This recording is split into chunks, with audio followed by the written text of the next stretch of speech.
Pathian tu thiang lim ilo ngai thlang u Jeremia bung som thum pakhat chang thum mana kan ne naral pa lo lang chuan heti hian ati ani mangai top lovin ka mangai chia chu wangin lai nan nei ka ruai ho che mangai top lovin ka mangai chia chu wangin lai nan nei ka ruai ho che ti hini sela tin johana bung som pathum chang khat thua tin kal len kut main I suan he khovel hi chu asana pa nen akal hun a thleng to ti ria a ama mi khovel om amangai thin te chu atop thleng point amangai renga ti hini sela pathian tu thiang lim kan chiar ti kan zatan mal som ro se amen leunau du tak tu tun tuma ka chang than hi pathian mangai na top lo Chatuan Hmangaihna-1 mangai na chan chin ania helai thua ka han du em thin chu mangai na top lovin ka mangai che asap trong chuan I love thee with an everlasting love ti hini a Chatuan mangai na ka mangai che ni ti thu hi he moi ka ti em thina tin ador le chuan kan han chian hunun tak zok chan chin tha zon ziak bung som pathum chang khat thua ama mi khovela om amangai thin te chu atop thleng point amangai renga ti hiani mi hring te mangai na kan ti hi chu top chin anei thina kan thin ur chin a oma kan mangai peilo chin te oma kan ti tau khum chin te om thin amaro chu kan pathian adang lam em na hi chu top nei lawamin mangai na le wang le chan po om lawamin mangai na hi ni mangai top lawin ka mangai che Chatuan mangai na in atia unconditional love ante sap trong chuan eng ma phut let le chan le wang om hau lova mangai na inamin mangai na hi ni pathian min mangai na ropui tak mai hi unau du tak tun trumai hian ilo hria tan in hena han soi rik kadua laphua tu pakhat chuan hring min mangai na hi zong do ral chang le thin tin lo soya adik hle mai mi hring te chu kain mangai e kan ti te hian enge mo that chung in lom ton chung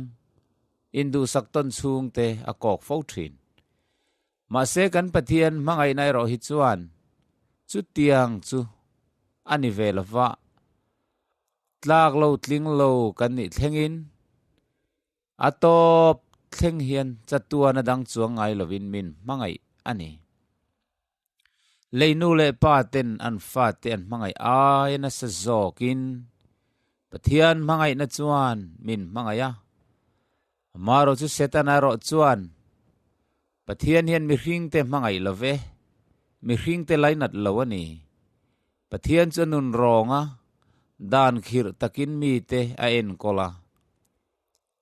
adan chu zom turin mi aphut lui tlata adan zom theilo te chu soi sathin ti angin setana chuan pathian chu do tina heka diglo takin pathian mi zia chu asoi chuak thina ni chung zong chu mi hring thin lunga chuan tuin mi hring po chuan oi chin kan lo nei ta a hreom na te har san na te kan han ton chang te le engemaw van duai na ten min an tlak buak chang nei te hian pathian min hrem na le pathian min soi sak na pathian kut thak kan tor nia in rin tlat na te po kan nei fo thina kan pathian chu Mitin ram athuoi phut tlat chu mianga kan ti lo vai chuan mi hrem ngal boi mai ang te hian kan ril ruwa alo lang fo thin ani amaro chu kan pathian chu tiang ani lova misual ber kan ni lai po in ama kan va bo san lai po in adu lo zonga kan nun reng lai po hian kan boral hi aphal lova suala kan boral hi hlau ema chuwang chun ni tinin athat na hian min zuya tharau thiang him chuan ni tinin min the ma kan sual te kan sim thei na tur le alam kan hoi thei na turin kan thin lung te hi ne atum thina du ni sela chuan min tilui theya tharum thoine mo by force mangin adu chuan an ne na pon min hroi lui theyang ma se chu chu mangai na dan kal tlat ania mangai na hi phut let nei lo eng ma ngiat le phut nei hau lova mangai tlat na hi ania chu chu chatuan mangai top lova mangai na chu ni Jeremia zia kan siara khan mangai top lovin ka mangai che ni ati nu te na an fa te an mangai na ai thuk zok te khin phak lovin pathian chomin mangaya chu mi min mangai na cheng tinge kan hriat theyang kan ti chuan Bethlehem atang Calvary ran thleng le Calvary te kan zir atangin kan zumu thei ome pathian me unisi leile van lalber van tir ko ten an choi moinin ngai reng lo kha nang le ke kan boral a hlau wangin ama ngei chu kan tan mi hinga lo piang in boy ngai siama setanati du da tuarte zong chan chu theina turin he khovel thimre taka hena pathian na le ropui na hlipin boyanga aronin siama le ya local ta ani a rancho pera thenga mi hing te ai nuai zo ka lo piangin Nazareta khoswal taka aseliana zumi nuwa chuan chan chin tha khilin kholian le khote afanga chuta zet chuan ani anung chang dik tak mai le azia dik tak mai alolan na mun chu pathian mi zedik tak mai Isu Krista lo lang chu do theina te mangai na te le khongai na laina na ngil nei na hi lo nia mi puinu nauril tram te muina laina ta eitur ape antak samamo te phuruk saka tindam lo te midel te ke bai te le bengong te muina laina ta ati dam sak trina phar te le pan chevei te nanatin reng tuar te chuan lalisu Krista chu anron pana a melangai dam na le mangai na mit meng chuan anma ni chu hi pa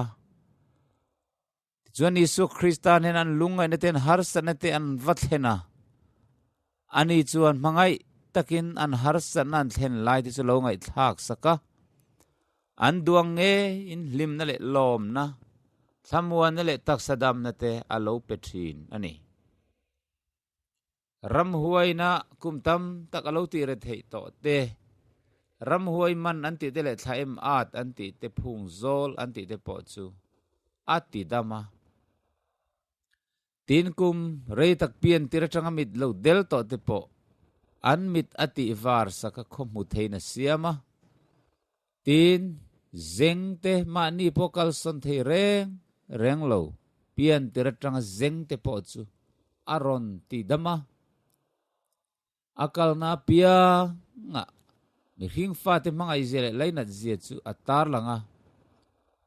athil ti in le athu soin riang vai ten hena chan chin thil turinal pan riang min thiani lalpa tharau chu ka chunga omani ti in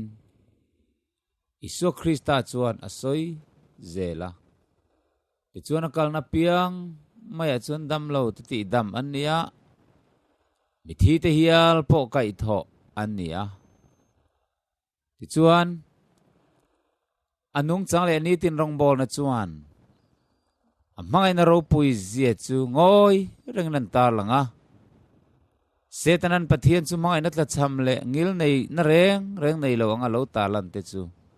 Isu Krista nung chang chuan dot ani zi aron ta lang ta ani mi tenan ngai na ma anen an thin lung an phora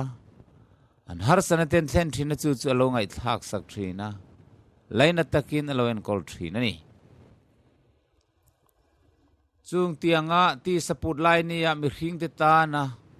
taksa le tharau damna rong bol na anei zo nu khan Getsmani huana than disen anga far zoi khopin atrong traya he thi na rap thak tak mai le no khatak hi achunga lo tlatur a invectur ani ti an mu khan rap thak atia theini se hel na kong dang om se adu em ani nima se la kong dang reng om theilova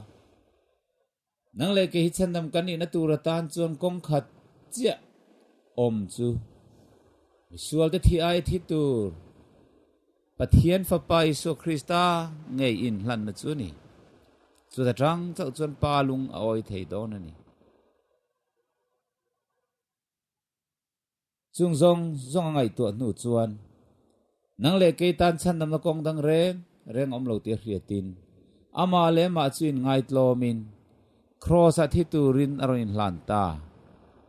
chilrim se pui te cha kina bianga te an beng hoi sok aluang tiang ten an vua thir siam ling lukhum te chu khumin om takin khovela khan alo tuar to ani chumi zo chuarin ngai sakna rap thak bermai an chedong thing cross at chuan khai kanin oma khen be na om ta Melma te chuan an diriam na sangai mai nang pathian fa pai ni chuan cross tang khan lo chukro kan ringang che midang ma ti dam thin ma ni in de dam thei lei lo ti in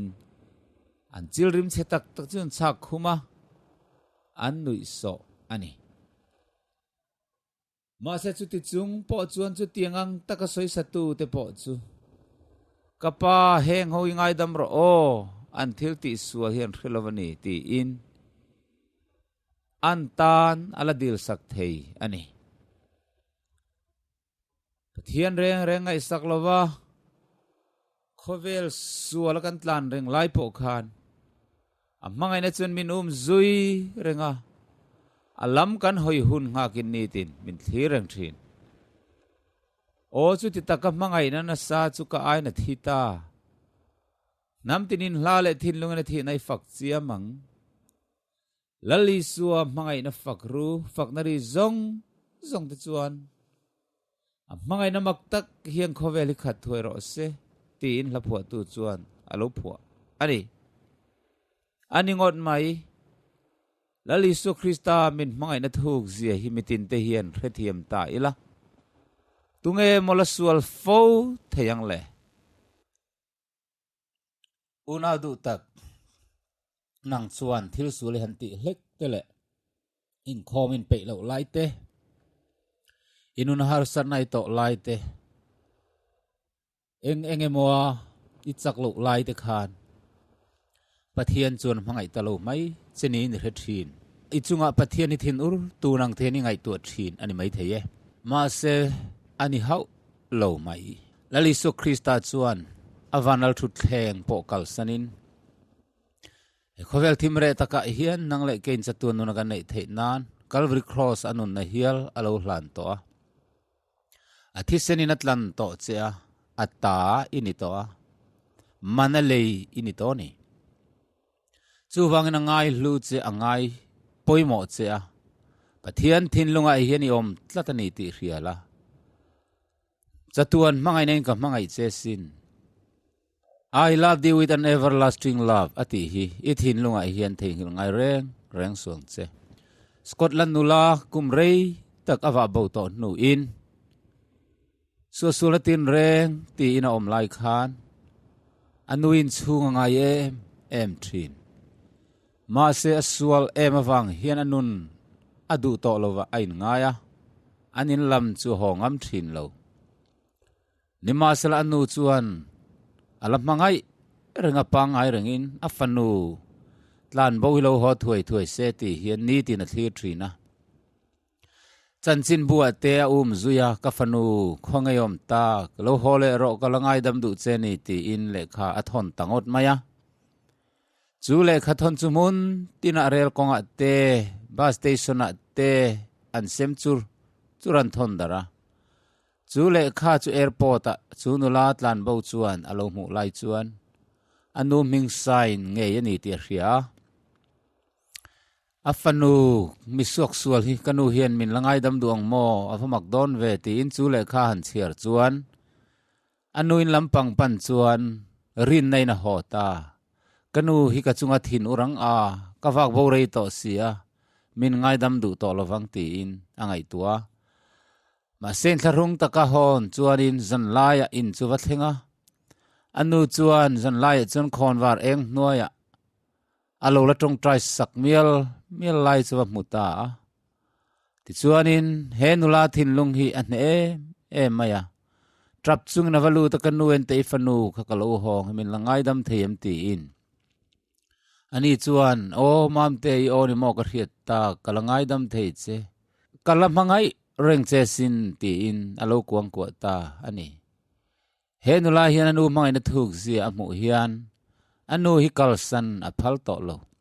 heng aina sa zok hian kan van pathian chuan min mangaya englai poin kan sual siman hena kan pandu phot chuan atop thlengin min lam mangaya min langai dam du ani ti hi inena chan chin tha lo thleng chu ni lalpan a mangai reng che atop thleng na mangai che chatuan hmangaihna na mangai che ni ti hi tuna tang chuan theng hil ngai reng to suang che pathian thu thiang lim kan ngai thak te kan zatan mal som ro se amen